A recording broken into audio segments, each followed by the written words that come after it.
आज 1.5 महीने से किसान बैठा हुआ है और किसान जो आंदोलन कर रहा है लगातार, उसकी मांग है ही क्या? वो यही तो कह रहा है कि हमें न्यूनतम समर्थन मूल्य की गारंटी का कानून बना के दे दो। कुछ मैक्सिमम तो मांग नहीं रहा, आप नहीं देना चाहते। देखिए, मैं जब बोलती हूँ तो लोगों को, बहुत भाजपा के प्रवक्ताओं को तो बुरा लगता है, लेकिन मैं बहुत खुलकर स्पष्ट तौर पर कहती हूँ, मोदी जी आज प्रधानमंत्री की नहीं, प्रधान शोषक की भूमिका निभा रहे हैं। दूसरा ये कि वो झांसाराम बाबा बन गए हैं, समय समय पर झांसा देने का काम करते हैं और झांसाराम बाबा बनकर वो झूठ छाप चूरन बांट रहे हैं जगह जगह। इनके अली बाबा के 40 चोर भी कभी अन्नदाता किसान को खालिस्तानी, कभी पाकिस्तानी, कभी आतंकवादी, कभी माओवादी तक बता देते हैं। ये झांसाराम बाबा मोदी जी अपने अंध भक्तों से किसानों का असीमित अपमान भी कराते हैं।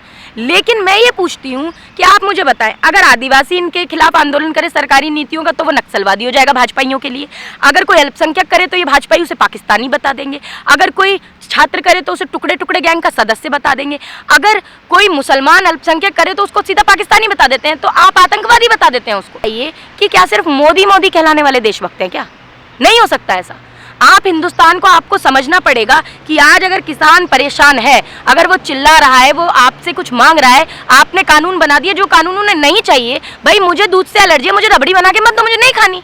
आप कह रहे हैं नहीं नहीं बहुत आपके लिए स्वादिष्ट है, हमने तो इसमें काजू भी डाला है, हमने तो इसमें बादाम भी डाला है, हमने तो इसमें मिश्री भी डाली है। अरे भाई नहीं चाहिए, हमें नहीं सूट करता। लेकिन उनका तो ये कहना है कि ये जो प्रपोजल था ये तो कांग्रेस आई का था, हमने तो इसको इम्प्लीमेंट किया है। देखिए, पहली चीज़ ये, कांग्रेस पार्टी ने अपने ये जो मैनिफेस्टो की बात करते हैं जिसके संदर्भ में आप प्रश्न पूछ रहे हैं, कभी कांग्रेस पार्टी ने नहीं कहा कि हम किसानों की 25 लाख करोड़ की देश की खेती का उपज कारोबार हम देश के चंद सबसे अमीर धन्ना सेठों को दे देंगे। हमने कभी नहीं कहा। हाँ, हमने रिफॉर्म्स की बात हमेशा की, छोटे बाजार हम हमेशा बनाना चाहते थे किसानों के लिए। लेकिन जिस तरह का आज हिंदुस्तान में चल रहा है, मैं आपको उदाहरण के तौर पर बता देती हूँ कि मैं मध्य प्रदेश, अभी वर्तमान में मध्य प्रदेश की निवासी हूँ, बालाघाट की। मध्य प्रदेश के अंदर बालाघाट में भी एक राइस मिलर ने किसानों से घपला किया, ले लिया चावल और उसके बाद भाग गया, चंपत हो गया।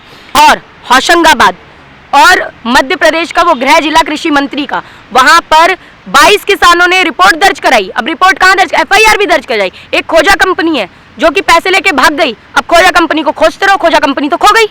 वहाँ के मंत्री के भतीजे हैं जिनके साथ फ्रॉड हुआ है। तो आप ये बताइए ना, अगर ये फ्रॉड कर रहे हैं, पहले क्या होता था कि जब आप पहले मंडी में दर्ज कराते थे कोई भी व्यापारी, अब वो इनसे वो छूट गया, जिम्मेदारी खत्म हो गई मंडी में दर्ज कराने की। तो ये तो किसानों के लिए नुकसान हो गया ना। आप 1943-44 की बात करें तो बंगाल के अंदर जब सूखा पड़ा, तब वहाँ ईस्ट इंडिया कंपनी के अधिक भंडारण के कारण 40 लाख से अधिक लोग भूख से मर गए थे। उसी भंडारण को फिर ले आए हैं, जो एसेंशियल कमोडिटी एक्ट इन्होंने जो किया है उसके अंदर। तो ये वही तो चीज़ है कि अगर आप असीमित भंडारण कर लो, भाई जब असीमित भंडारण करोगे तो कालाबाजारी होना तो बिल्कुल निश्चित तौर पर तय है। तो फिर आप उस चीज़ को क्यों लेकर आए? लगातार विरोध चल रहा है और जायज़ मांगों पर विरोध चल रहा है। अब ये कहते हैं हम वार्ता कर रहे हैं, कितने दौर की वार्ता हो गई आप मुझे बता दें। तो 9 दौर की वार्ता होना और निष्कर्ष 0 निकलना, ये एक बड़ा प्रश्न चिन्ह है भाई। और क्या आप वार्ता करने पे तो भरोसा रखते हैं, बोलने पे भरोसा रखती है मोदी सरकार। तो बोलते तो आप रहते हैं, अब ये कह रहे हैं हमने मौखिक तौर पर कह दिया। बीच में एक बात है, मोदी जी तो कह रहे हैं मौखिक तौर पर MSP तो जारी रहेगी। अरे मौखिक तौर पर तो आपने कहा था कि काला धन आएगा तो 15 से 20 लाख रुपए हर भारतवासी के अकाउंट में आएंगे। फिर अमित शाह ने कहा जी ये तो जुमला था। तो तुम भारतीय जनता पार्टी हो कि भारतीय जुमलेबाज पार्टी हो, ये तय करो पहले। फिर दूसरा इन्होंने कहा प्रत्येक वर्ष 2 करोड़ नौकरियां मिलेंगी। फिर इन्होंने कहा कि भाई हम तो महिलाओं का सम्मान करते हैं, हम तो देशभक्त बहुत बड़े हैं, हम तो जी 1 सर के बदले 10 सर लेकर आएंगे। आ गए क्या? 56 इंच का सीना दिखाएंगे, दिख गया क्या? चीन के साथ जो हालात चल रहे हैं उस पर ये मौन क्यों रहे? क्यों जब विदेश मंत्रालय, रक्षा मंत्रालय वेबसाइट पर एक पेपर डाल देता है उसके बाद उसे क्यों डिलीट करना पड़ता है वहाँ से? क्यों रक्षा मंत्री, विदेश मंत्री अलग बोलते हैं, प्रधानमंत्री अलग बोलते हैं, वो कहते हैं कोई घुसा ही नहीं है, और दूसरी तरफ सैटेलाइट की पिक्चर्स आ रही हैं और जो हमारे देश के कई ऐसे जो आप कहें कि विशेषज्ञ हैं, रक्षा विशेषज्ञ, वो बता रहे हैं। तो सब झूठ बोल रहे हैं, आज भी सब झूठ बोल रहे हैं। आज भी ये मोदी जी कह रहे हैं किसान ना समझ। लगातार 1.5 महीने से भाजपा का प्रवक्ता बैठ बैठ के यही कहते हैं कि किसान ना समझ है।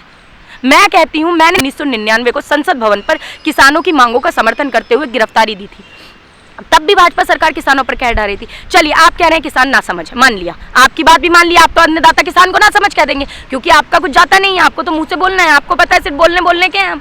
तो भारतीय जनता पार्टी के लोगों के नजरिए में चलो किसान अगर ना समझ मान ले तो ये बता दे, 2011 में ग्रुप ऑफ कंज्यूमर अफेयर्स के जब अध्यक्ष हुआ करते थे मोदी जी, तब तत्कालीन प्रधानमंत्री हमारे मनमोहन सिंह जी को एक रिपोर्ट सौंपी थी और पेज नंबर 19 को पढ़े, उस पर लिखा है MSP की गारंटी की मांग की गई। गारंटी की गई है। तो आप बताएं, तो 2011 में यही रिपोर्ट सौंप रहे थे ना, तो क्या मोदी जी नासमझ थे क्या उस समय? ये भी बता दें।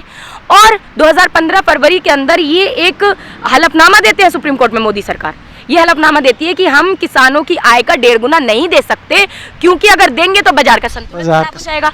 अगर संतुलन बिगड़ जाएगा तो अब मोदी जी क्यों झूठ छाप चूरन बांटते फिर रहे हैं झासाराम बाबा कि हम तो दे रहे हैं? तो अगर आप अभी दे रहे हैं तो क्या आपने हलफनामे में झूठ बोला था क्या? ये भी बताएं। तो ये सरकार पूरी झूठ के पुलिंदे पर बनी हुई सरकार है। हर वक्त झूठ बोलना, हर वक्त जुमलेबाजी करना नहीं चलता। ये किसान अन्नदाता है। अगर भगवान के बाद कोई भाग्य विधाता है तो वो किसान अन्नदाता है। तो सत्ता के सिंहासन पर इतना ना अभिमान करो कि जिनके बल पर गद्दी पाई उनका तो सम्मान करो। इन्हीं लोगों के बल पर आप गद्दी पर बैठे थे। आज मैं यही पूछ रही हूँ, देखिए मैं झासाराम बाबा इसलिए कहती हूँ झांसा देते हैं और झूठ छाप चूरन बांटते ही हैं, हर वक्त बांटते रहते हैं। तो मैं तो एक सलाह है भारतीय जनता पार्टी को कि देखिए झासाराम बाबा बनकर ये झूठ छाप चूरन बांटना बंद करो और चंदा छाप चूरन चाटना बंद करो, क्योंकि सबको पता है कि लाखों करोड़ों रुपए की चंदे की चाशनी चाटने के चक्कर में आप ये कानून लेकर आए और इसे वापस नहीं लेना चाहते, काले कानून को। अब मैं यही सलाह दूंगी, देखिए चंदा छाप चूरन चाटना बंद कर दो, नहीं तो ये चंदा छाप चूरन चाटने से क्या है, मोदी सरकार के पेट का जब पेट का हाजमा बिगड़ेगा ना तो इस तरीके से बिगड़ेगा कि हो सकता है मोदी सरकार सत्ता से सड़क तक आ जाए, तो फिर ये झूठ छाप चूरन भी नहीं बचा पाएगा मोदी सरकार को। तो इसलिए मेरी ये एक सलाह है कि झासाराम बाबा बनकर झांसा देना, झूठ झपाट बोलना बंद करें। और ये अली बाबा के 40 चोर जो भारतीय जनता पार्टी की सरकार में बैठे हैं, ये लोग किसानों से माफ़ी मांगे और किसानों पर देखिए एक संवेदनहीन सरकार है, ये प्रधान शोषक की भूमिका निभा रहे हैं। क्योंकि देखिए रात दिन सर्दी बरसात में आज किसान अन्नदाता सड़क पर पड़ा है और ये प्रधान शोषक अपनी जिद पर अड़ा है, ये सुनना ही नहीं चाहते किसी की, ये बात ही नहीं। ये कह रहे वार्तालाप करेंगे, वार्तालाप, ये तो वही बात हो गई ना, जैसे गांव में लड़ाई झगड़ा हो जाता है कभी तो कहते हैं हाँ जी पंचायत तो बुलाएंगे, लेकिन कान खोलकर सुन लो पढ़नाला यहीं से गिरेगा। मतलब पंचायत तो करेंगे लेकिन होगा वही जो हमने कह दिया। तो भाई जब तुम्हें वार्ता भी करनी है और चलानी अपनी है तो काहे की वार्ता? पहला पॉइंट है किसानों के काले कानून वापस लो। तो जब आप कानून काले वापस नहीं लेना चाहते तो फिर क्या की वार्ता? अब ये कह रहे हैं जी सुप्रीम कोर्ट का अपमान कर दिया। हम माननीय सुप्रीम कोर्ट की पूरा सम्मान करते हैं, उसमें कोई संदेह नहीं कि हम अपमान क्यों करेंगे भाई, हम प्रत्येक भारतवासी के दिल में सम्मान है। लेकिन जो कमेटी बनाई गई जिसमें से एक ने खुद अपना पैर पीछे खींचे, कोई कारण तो होगा। भूपेंद्र मान जी ने किया ना, वो क्यों किया? तो इन्होंने जो 4 गुलाटी जी बनाया, घनवट जी बनाए, पीके जोशी जी बनाए, इन तीनों के आर्टिकल्स हैं। और ये जो जिन्होंने पैर खींचा है अपना पीछे भूपेंद्र मान जी ने, वो तो खुद कोऑर्डिनेशन कमेटी के चेयरमैन थे भाई। ये तो पिटिशनर है सुप्रीम कोर्ट में, ये तो पिटिशनर में से एक थे। तो ये बताइए जो केस दर्ज करेगा, ये तो नैसर्गिक न्याय के खिलाफ बात है, जो केस दर्ज करेगा वही उसकी जांच का सदस्य कैसे बन सकता है? ऐसा तो होना मुमकिन ही नहीं है और होना भी नहीं चाहिए। तो नैसर्गिक न्याय की जो एक लाइन हम बोलते हैं, नैसर्गिक न्याय की बात करते हैं, उसकी अवहेलना है कहीं ना कहीं।